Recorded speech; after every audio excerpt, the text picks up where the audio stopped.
Então vamos começar aqui a terceira parte, falando sobre a administração clássica, que aí organizando a empresa. Então nós vimos lá na parte 2 a administração científica, vimos as críticas que se faz à administração científica, observamos que a administração científica o foco era na tarefa, vimos que uma das críticas era a super especialização do operário, a repetibilidade, a busca de 100% de eficiência. Vimos também que o funcionário ele era visto do ponto de vista isolado, não havia um olhar social, psicológico, emocional sobre o empregado, né? Era uma visão de mecanicista, né? Agora a gente entra na administração clássica, que é estudada por Fayol, como eu já havia falado na parte 2, ele aparece ali para organizar a empresa. Então, ele vem trazendo uma visão gerencial para as organizações. A teoria clássica da administração. Se a administração científica se caracterizava pela ênfase na tarefa, então aqui nós temos um ponto interessante que nós temos que observar. Então, a administração científica, ela focava a ênfase era na tarefa, realizada pelo operário. Na teoria clássica, se caracterizava pela ênfase na estrutura que a organização deveria possuir para ser eficiente. Então, se lá na administração científica a ênfase era na tarefa, lá na administração científica o controle, a mensuração, o pagamento por tarefa era sinônimo de eficiência, então agora que na administração clássica a ênfase é na estrutura que a organização deveria possuir para ser eficiente. Na realidade, o objetivo de ambas as teorias era o mesmo. Então, tanto a teoria clássica quanto a teoria da administração científica, elas tinham o mesmo objetivo, que era buscar a eficiência das organizações. Sendo que a administração científica, essa eficiência era alcançada por meio da racionalização do trabalho do operário e do somatório da eficiência individual. E aí nós vimos que a racionalização do trabalho era o estudo dos tempos de movimento, era a padronização do trabalho, é a separação entre planejamento e execução, a seleção e treinamento científico do operário, incentivos salariais. Então, esses eram a forma de racionalização do trabalho. Então, a administração científica buscava essa racionalização através desses critérios. Então, lá na teoria clássica, ao contrário da administração científica, partia-se do todo organizacional e de sua estrutura para garantir eficiência a todas as partes envolvidas. E aqui nós estamos falando da organização como um todo, né? Então nós estamos falando aqui dos departamentos. Então surge a ideia de departamentalização, que vai ser melhor estudado lá na teoria neoclássica. As pessoas que ocupavam cargos, os executores das tarefas. Então veja, há uma diferença entre busca pela eficiência. Se nós juntarmos os dois, nós veremos que os dois são importantes para a busca da eficiência. Tem a racionalização do trabalho na busca da eficiência e tem também a estrutura que a organização oferece para que essa eficiência aconteça. Então, nós chegamos aqui no Henri Fayol, né? Juntamente com Taylor e Ford, são considerados os pioneiros da administração. Então, sua visão, diferentemente de Taylor, então Taylor ele tinha uma visão de trabalhador, né, de chão de fábrica, porque ele era engenheiro, e Ford, que tinha uma visão de dono. O Ford ele foi fundador da Ford Motor Company em 1903. Era uma indústria automobilística e o produto mais famoso foi o modelo T Ford. Só que o Fayol, a visão dele é a visão de um gerente, a visão de um diretor. Em 1888, aos 47 anos, assumiu a direção geral da mineradora de carvão francesa. Essa mineradora ela estava em falência. O processo administrativo e Fayol. O engenheiro de Minas, Henri Fayol, diferentemente de Taylor, que trabalhava nos níveis operacionais da fábrica, desenvolveu seu trabalho na cúpula administrativa da organização. Então, o Taylor ele foi desenvolver o seu trabalho no chão de fábrica, enquanto Fayol ele foi desenvolver o seu trabalho na cúpula. Ele foi ser gerente, diretor de uma organização. Ele buscou a definição das funções administrativas, pois são as mais requeridas para a direção de uma organização. Seu trabalho foi considerado uma das maiores contribuições para o campo da gerência e da administração. Para Fayol, a administração é uma atividade comum a qualquer empreendimento humano, a qual exige planejamento, organização, direção, coordenação e controle. Nós veremos que lá na teoria neoclássica, essas seis funções administrativas, elas vão passar a 4 só. Nós vamos ter lá a direção, nós vamos ter o planejamento, a organização e o controle. Então, essas 6 funções definidas por Fayol serão 4 lá na teoria neoclássica. Então, o Fayol ele é responsável aqui por fortalecer o papel do gerente, estabelecendo metas, definindo diretrizes, atribuindo responsabilidades aos integrantes da organização, a fim de que as atividades de previsão, organização, comando, coordenação e controle tenham sequência apropriada. Então, ele estudou as 6 funções administrativas. Ele desenvolve uma teoria com a proposição de 14 princípios para uma administração eficaz, e são diretrizes que devem orientar a ação dos administradores. Então, nós vamos ver essas 14 proposições. Então, ele estabelece aqui os 14 princípios gerais da administração. Então, ele coloca aqui como a divisão do trabalho, princípio da divisão do trabalho, princípio da unidade de direção, autoridade e responsabilidade, centralização, subordinação dos interesses individuais aos gerais, ordem, cadeia escalar, estabilidade do pessoal, disciplina, iniciativa, equidade, remuneração do pessoal, espírito de equipe e unidade de comando. Então, Fayol estuda esses 14 princípios gerais, segundo ele, que são princípios gerais da administração, e que, segundo ele, toda organização precisa cumprir esses princípios gerais da administração. Então, vamos escolher alguns aqui para a gente comentar. Então, vamos falar aqui da divisão do trabalho, né? Que foi um dos princípios que ele escolhe. O que é a divisão do trabalho? A divisão do trabalho é a especialização das tarefas para aumentar a eficiência, a habilidade, a produtividade dos trabalhadores. Então, quando a gente fala de divisão de trabalho, nós estamos falando de especialização.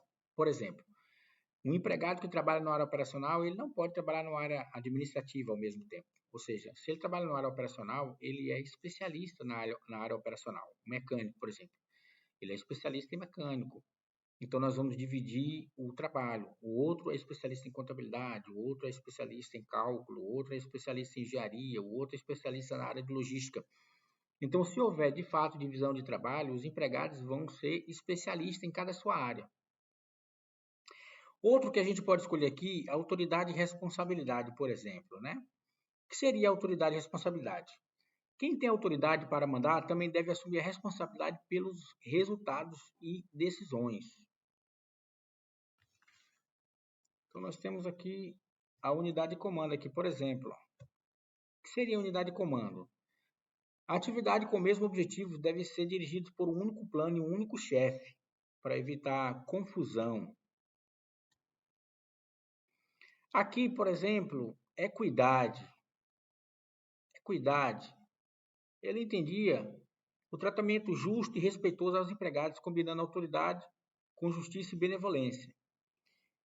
Então, vamos prosseguir aqui.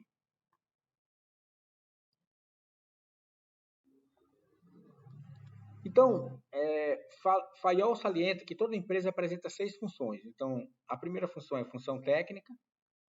Então, uma empresa ela tem que apresentar uma função técnica, uma função comercial, uma função financeira, função de segurança, as funções contábeis e as funções administrativas. Então, a função técnica aqui, por exemplo, relaciona-se à produção de bens ou serviços. Envolve a fabricação, transformação, operação. Por exemplo, a produção em uma fábrica, prestação de serviço em uma escola ou hospital. Então, isso é a função técnica da empresa. Função comercial, ligada à área de compras, venda, troca de produtos, troca de serviços. Então, isso inclui a aquisição de insumos, venda, marketing, distribuição. Exemplo é o setor de compras e o setor comercial. Então, nós temos a função financeira também da organização. Nós temos aqui a função financeira, né? É responsável pela captação e aplicação dos recursos financeiros. Então, envolve a obtenção de capital, o controle de gasto, investimento, fluxo de caixa, a gestão do caixa, empréstimo, orçamento. Função de segurança, voltada à prestação de bens e das pessoas da organização, voltada à proteção dos bens e das pessoas da organização. Isso aqui inclui a segurança patrimonial, a prevenção de acidentes, seguro de saúde do trabalhador. Exemplo, né? Vigilância, EPI, normas de segurança. Funções contábeis, que estão relacionadas ao registro e controle e análise dos fatos econômicos. Envolve a contabilidade, balanço, inventário, custos, estatísticas, apuração de resultados. E função administrativa, que era a principal que ele entendia aqui. A administrativa ela é responsável por integrar e coordenar todas as outras funções. A função administrativa ela é a mais importante porque ela tem a capacidade de integrar todas as outras funções umas nas outras para o bem da organização.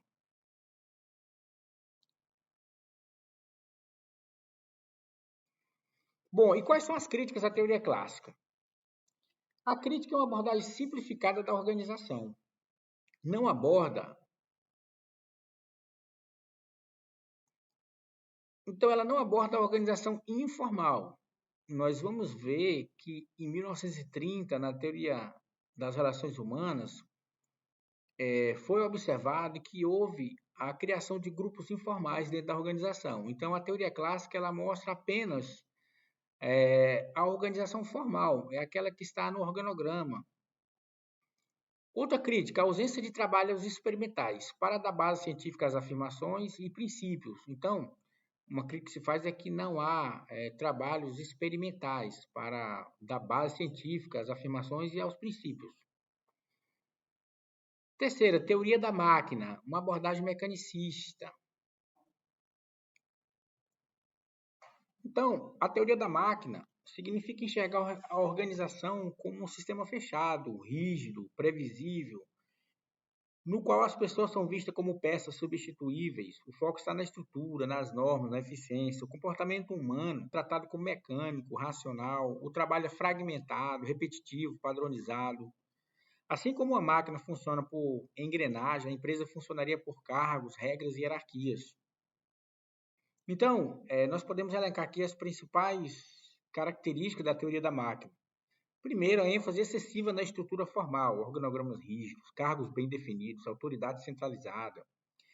Visão do trabalhador como um homem econômico. O ser humano é motivado apenas por dinheiro. Isso é uma visão equivocada. Na teoria das relações humanas, nós observamos que o homem ele é motivado por fatores emocionais, sociais, psicológicos. Outra crítica que se faz aqui sobre a abordagem mecanicista é a padronização e controle, normas detalhadas, procedimentos fixos, fiscalização constante, fragmentação do trabalho. Cada trabalhador executa uma pequena parte do processo, perda da visão do todo, aumento da alienação, um sistema fechado. Por que a gente fala que é um sistema fechado? Porque lá na frente, a teoria do sistema, a teoria do sistema, ela vai trazer uma visão holística da organização. O todo é maior que a soma das partes. Tem vídeo nesse canal sobre a teoria dos sistemas. vai mostrar como um ambiente dinâmico, um ambiente de adaptação ao ambiente, de interdependência entre os setores. Ou seja, é uma visão holística lá na teoria de sistemas. Aqui nós temos uma visão mecanicista, fechada. Então, lá na teoria de sistemas vai mostrar a organização se relacionando com as partes interessadas, com os stakeholders. E, por fim, a abordagem completa da organização. Visualização da organização como um sistema fechado. Lá na frente nós temos a teoria do sistema. E aí, as funções administrativas segundo o Fayol. Então, ele fala sobre previsão. O que é previsão? Avaliar o futuro e o aprovisionamento dos recursos em função dele. Aí, segundo, organização. Proporciona tudo que é útil ao funcionamento da empresa e pode ser dividida em organização material e organização social. Então, a organização aqui, ela apresenta alguns elementos, né? Divisão do trabalho, definição das tarefas e atividades, especialização para aumentar a eficiência, a estrutura organizacional, criação de cargos e funções, definição de departamentos, estabelecimento de organograma, distribuição de autoridade e responsabilidade, determinar quem manda, quem decide, quem executa, garantir a clareza nas relações hierárquicas, alocação de recursos, distribuição adequada de pessoas, materiais, de equipamento, de recurso financeiro, coordenação entre os setores, garantir que as áreas trabalhem de forma integrada, evitando duplicidade de esforços e conflitos. E aí, o terceiro, ele fala sobre o comando. O comando é levar a organização, a organização a funcionar. Seu objetivo é alcançar o máximo retorno de todos os empregados no interesse dos aspectos globais do negócio. Lá na frente, nós vamos entender individualmente cada uma dessas funções administrativas, né? Então, quando a gente fala de comando aqui, nós estamos falando o responsável por levar a organização a funcionar, né? O comando, lá na frente, na teoria neoclássica, o comando vai mudar e vai passar a ser direção. Direção. Ele vai ser responsável por informar, por motivar as pessoas. Ele vai ser a chave ignitora da organização. Ele vai ser responsável por levar a organização aos objetivos que ela tem lá na frente.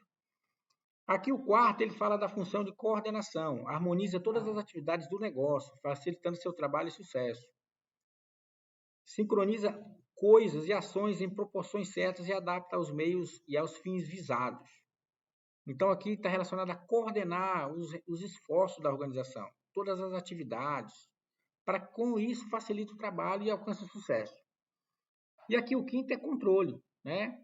Consiste na verificação para certificar se tudo ocorre em conformidade com o plano adotado, as instruções transmitidas, os princípios estabelecidos. O objetivo é localizar as fraquezas e erros no intuito de retificá-los e prevenir recorrências. Então, a função de controle aqui é uma função que vai analisar se a empresa está seguindo os planos, se a empresa está seguindo os objetivos. Então, a função de controle é se essa empresa não está conseguindo atingir os objetivos, ela tem que ser controlada, tem que ter uma medida corretiva para que ela volte para a direção certa a fim de ela atingir seus objetivos. Então, nós vamos fazer aqui um paralelo, né? Um paralelo entre a administração científica e a teoria clássica da administração. O Taylor, ele é o pai da administração científica e se caracterizava pela ênfase na tarefa realizada pelo operário. Fayol, ele é o fundador da teoria clássica e se caracterizava pela ênfase na estrutura que a organização deveria possuir para ser eficiente. Então, isso aqui é importante. Inclusive, se tiver prova de concurso, isso aqui é pegadinha de prova de concurso. Então, qual era a ênfase do Taylor? Tarefa realizada pelo empregado. Qual era a ênfase da teoria clássica estudada pelo Fayol? A ênfase era na estrutura que a organização deveria possuir para ser eficiente. Como já foi falado, essa estrutura é a centralização, autoridade e responsabilidade, unidade de direção, unidade de comando, cadeia escalar, divisão do trabalho. Então, o Fayol entende que a ênfase era nessa estrutura que a organização deveria possuir. Observamos que as teorias de Taylor são diferentes das de Fayol, pois o primeiro, Taylor, aborda o processo produtivo, enquanto o segundo, Fayol, analisa o processo da gestão, mas notamos que elas são complementares. Então, Taylor, relação de gerentes e empregados e o processo produtivo. Fayol, tomada de decisão, fortalece o papel do gerente e fortalece o processo de gestão da organização. Principais pontos entre Taylor e Fayol. Fayol, estudioso da teoria administrativa clássica. Taylor, estudioso da teoria da administração científica. Fayol, ênfase na organização. Taylor, ênfase na definição das tarefas do empregado. Objetivo de Fayol, aumentar a eficácia da organização por meio da definição dos vários níveis de responsabilidade. Taylor, objetivo, aumentar a eficiência da organização por meio da especialização dos operários. Fayol, aumentar a eficiência da empresa por meio da forma e disposição dos órgãos competentes, dos órgãos componentes da organização e das suas inter-relações estruturais. Taylor, aumentar a eficiência da empresa por meio do aumento da eficiência ao nível operacional. E aí, na quarta parte, vamos dar um outro momento histórico, que é a administração burocrática, em busca da organização ideal.